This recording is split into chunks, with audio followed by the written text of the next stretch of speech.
Hello friends, नमस्कार दोस्तों। आज हम बात करने वाले हैं अपकमिंग बीएसएससी सीजीएल 4 एग्ज़ाम के बारे में। आपको मालूम है कि आज से लगभग 3 या 4 महीने पहले की बात है जब इस एग्ज़ाम के बारे में काफ़ी ज़्यादा चर्चा हो रही थी और इसका नोटिफिकेशन आने की भी उम्मीद थी, लेकिन नोटिफिकेशन आया नहीं। रोस्टर बन के तैयार था और आपको मालूम है कि बिहार सरकार ने जो जातिगत जनगणना जो उन्होंने रिलीज़ करा था उसके अकॉर्डिंग फिर से उसमें कुछ चेंजेस लाने के लिए उसको वापस से भेज दिया गया। अब ये चेंजेस जो हैं वो कर दिए गए हैं और नोटिफिकेशन जो है वो रिलीज़ किया जाएगा। अब ये तो बहुत ही सिंपल सी चीज़ है कि जो नोटिफिकेशन का डेट है वो कब आ सकता है। हालांकि हम अनुमान लगा सकते हैं कि अभी तो आने के चांसेस नहीं है, क्योंकि आपको मालूम है कि इलेक्शन चल रहे हैं और जब तक इलेक्शंस चल रहे हैं और जब रिज़ल्ट आएगा उसके बीच में कोई चांसेस आप लेके नहीं चलिए कि कोई भी नोटिफिकेशन जो है एग्ज़ाम का आएगा, क्योंकि सारा स्टाफ तो वहीं पे बिजी है। तो 4 जून के बाद ही इसका नोटिफिकेशन आप मान के चलिए कि आएगा और जैसे ही नोटिफिकेशन आएगा तो लगभग 2 महीने के बाद जो है एग्ज़ाम इसका ले लिया जाएगा। अब डिपेंड करता है कि क्या 2 महीने ही होगा या 3 महीने होगा। ऑन एन एवरेज ये टाइम देखा गया है कि 2 से 3 महीने के बीच में एग्जामिनेशन जो है वो ले लिया जाता है जब रोस्टर बन के तैयार होता है। रोस्टर इसका बहुत पहले बन के तैयार हो गया था, तो ऑलरेडी ये लेट चल रहा है, तो उम्मीद है कि ये एग्ज़ाम जो है बहुत जल्दी ही करा लिया जाएगा। अभी वो जो 10+2 वाला जो चल रहा है उसको मालूम है कि तारीख पे तारीख उसमें आता जाता है कि आप अपने जो डॉक्यूमेंट्स है उसको ठीक करिए, फिर अपलोड करिए। अभी फिर कल एक नया नोटिफिकेशन आ गया। खैर उसमें डिले हो रहा है तो इसका मतलब ये नहीं कि इसमें डिले हो जाएगा, दोनों में थोड़ा सा फ़र्क है। नंबर ऑफ़ ग्रेजुएट्स और नंबर ऑफ़ इंटरमीडिएट पास्ट जो है बहुत ज़्यादा डिफरेंस है। तो उसमें जो नंबर्स 25 लाख से ऊपर गए हैं तो इसमें इतने ज़्यादा नंबर्स जो है वो जाने की उम्मीद नहीं है। ओके, तो इसलिए ये है कि अगर उसमें डिले हो रहा है तो इसमें डिले होने के चांसेस नहीं दिखाई देते हैं।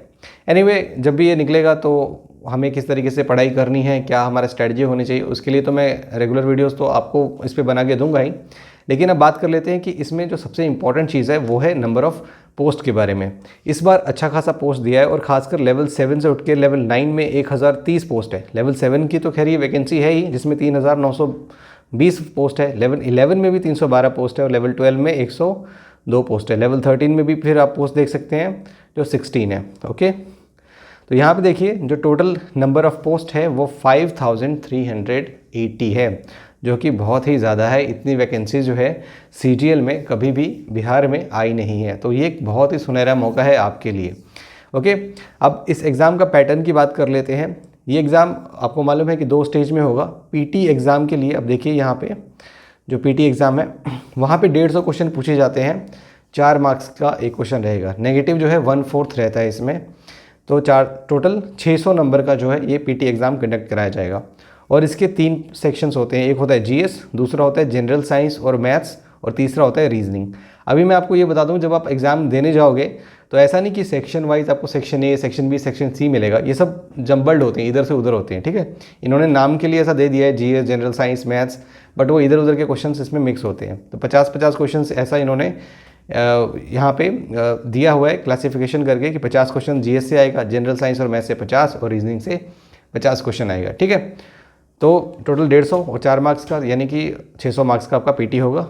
उसके बाद जो पीटी क्वालिफाई करेंगे, मेंस में ये जो एग्ज़ाम है इसके 2 पेपर होते हैं। पहला पेपर होता है हिंदी का, जो क्वालिफाइंग होता है। 100 क्वेश्चन आते हैं, 4 मार्क्स का ईच रहता है, यानी कि 400 मार्क्स का ये पेपर होगा हिंदी का। क्वालिफाइंग 30% आप लेके आइए, पास हो जाइएगा। ठीक है, उसके बाद होता है पेपर 2। फिर सिमिलरली जैसा पेपर 1 हुआ है वैसे ही पेपर 2 ही होता है। थोड़ा सा डिफ़िकल्टी लेवल हल्का सा ज़्यादा रहता है। अगर वो इजी है तो ये मॉडरेट आप बोल सकते हो, इजी टू मॉडरेट, बट ज़्यादा मुश्किल नहीं आता है ये। यही है कि अगर पेपर इजी आएगा तो कट ऑफ ज़्यादा जाएगा, पेपर मुश्किल आएगा तो कट ऑफ कम जाएगा। तो इसके लिए हाय तौबा मत मचाइएगा कि पेपर का लेवल इस तरीके से जो है वो चेंज हो रहा है। पेपर का लेवल चेंज होता है। आपको मालूम है कि विद द टाइम कंपटीशन जो है वो बढ़ता जाता है। एग्ज़ाम का लेवल तो खैर बढ़ेगा ही, कंपटीशन बढ़ रहा है और कट ऑफ भी थोड़ा सा हाई रहने के चांसेस रहते हैं। ठीक है, तो ये सबके लिए रहता है। आप बस, आपके हाथ में क्या है, पढ़ सकते हैं, पढ़ाई कर सकते हैं, मेहनत कर सकते हैं। बाकी ये सारी चीज़ें, कट ऑफ कितना जाएगा, बाकी क्या लेवल रहेगा, आपके हाथ में तो है नहीं। ठीक है, तो अपना पढ़ाई पे तो फोकस रखना ही है। कैसे रखना है, क्या करना है, उसके लिए हम लगातार वीडियोस इस चैनल पे आपको देते रहेंगे। एनीवे, अभी हम बात कर रहे थे पेपर 2 के बारे में। जैसे मैंने आपको बताया, जीएस में 50 क्वेश्चंस आएंगे 4 मार्क्स के ईच, जनरल साइंस और मैथ्स में सिमिलरली 50 क्वेश्चन 4 मार्क्स के ईच, और रीजनिंग में 50 क्वेश्चन 4 मार्क्स का ईच।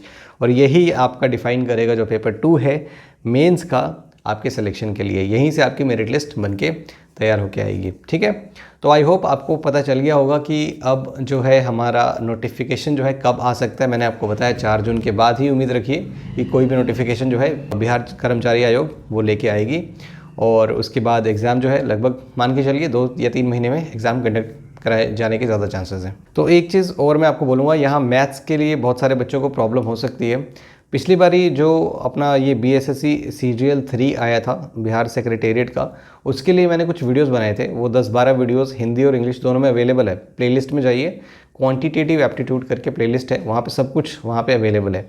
आप उन क्वेश्चंस को कर लीजिए। जिन्होंने मैथ्स कभी नहीं पढ़ा उनके लिए भी ये बहुत ही ईजी रहेगा। जिन्होंने मैथ्स पढ़ा है आपको कुछ नया सीखने को मिलेगा, नया मेथड जो है वो मिलेगा कि हाँ किस तरीके से क्वेश्चंस को अप्रोच करना चाहिए competitive examination point of view से। ठीक है, तो आप उन वीडियोस को ज़रूर देखिए। आपका 90% मैथमेटिक्स जो है वहाँ से कवर हो जाएगा।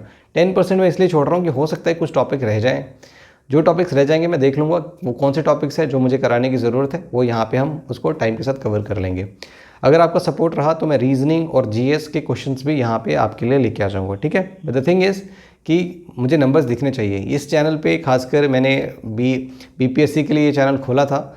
BPSC के ऐसे चल रहे हैं, करंट अफेयर चल रहे हैं। अभी उनकी वीडियोस थोड़ा पिछले 1 महीने से लगाम लगा हुआ है, क्योंकि मैं खुद अभी ऑफलाइन क्लासेस ले रहा हूँ, तो मेरे पास थोड़ा अभी टाइम जो है वो मैनेज कर पाना मुश्किल हो रहा है। लेकिन उनको भी हफ्ते 1-2 हफ्ते के बाद वीडियोस जो हैं लगातार मिलनी शुरू हो जाएंगी BPSC के लिए। अगर आप BSSC के लिए वीडियो चाहते हैं तो बिल्कुल यहाँ पे आइए, इस चैनल के साथ जुड़िए, क्योंकि आपको कुछ पे तो करना है नहीं, this is all free of cost.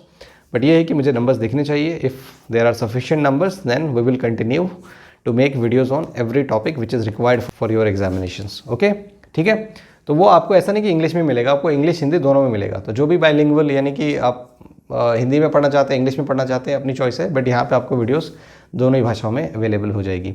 ठीक है, तो चलिए अब हम मिलेंगे नेक्स्ट वीडियो में। तब तक के लिए धन्यवाद। जय हिंद।